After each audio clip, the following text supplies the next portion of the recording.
2010-2011 financial year. 2010-11 நிதியாண்டில் முதலாக 78 நாட்கள் போனஸ் என்பது அறிவிக்கப்பட்டது. அன்னைக்கு எவ்வளவு லட்சம் தொழிலாளி இருந்தாங்க? இந்திய ரயில்வேல 13 லட்சம் ரயில்வே தொழிலாளி இருந்தாங்க. இன்னைக்கு எவ்வளவு பேர் இருக்காங்க? 12 லட்சம். 1 லட்சம் ரயில்வே தொழிலாளி குறைஞ்சாச்சு. சரி, ஓகே. அன்னைக்கு எவ்வளவு ட்ரெயின் ஓடுச்சு? அன்னைக்கு 50 ட்ரெயின் ஓடுனா இன்னைக்கு 200 ட்ரெயின் ஓடுது. கூட்ஸ் அன்னைக்கு 100 ஓடுச்சுன்னா இன்னைக்கு 300 ஓடுது. நான் ஃபேர் ரெவென்யூ போனஸ் இது கணக்கெடுப்பாங்க. அந்த கட்டணமில்லா வருமானம், அந்த நான் ஃபேர் ரெவென்யூ டபுள் ஆயிருக்கு.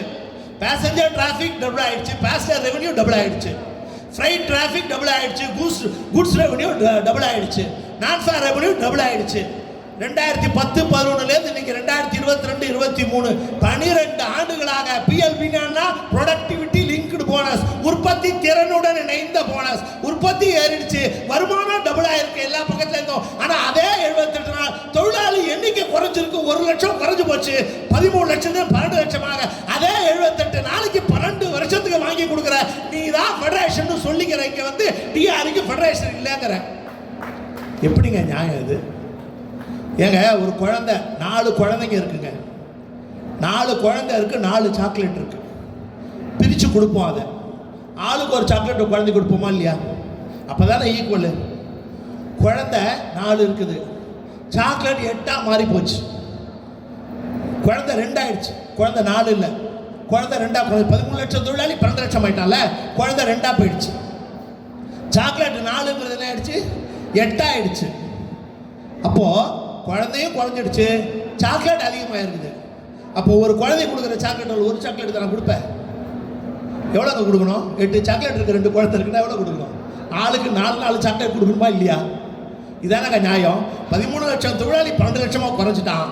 ரயில்வேவுடைய வருமானம் என்பது டபுள் ஆயிடுச்சு 2010-11 விட இப்போ. ஆனால் ஒரு சாதாரண குழந்தைக்கு கொடுக்குற சாக்லேட் கணக்கை கூட பேசி உன்னால வாங்க முடியலையே, ஃபெடரேஷனால வாங்க முடியலையே.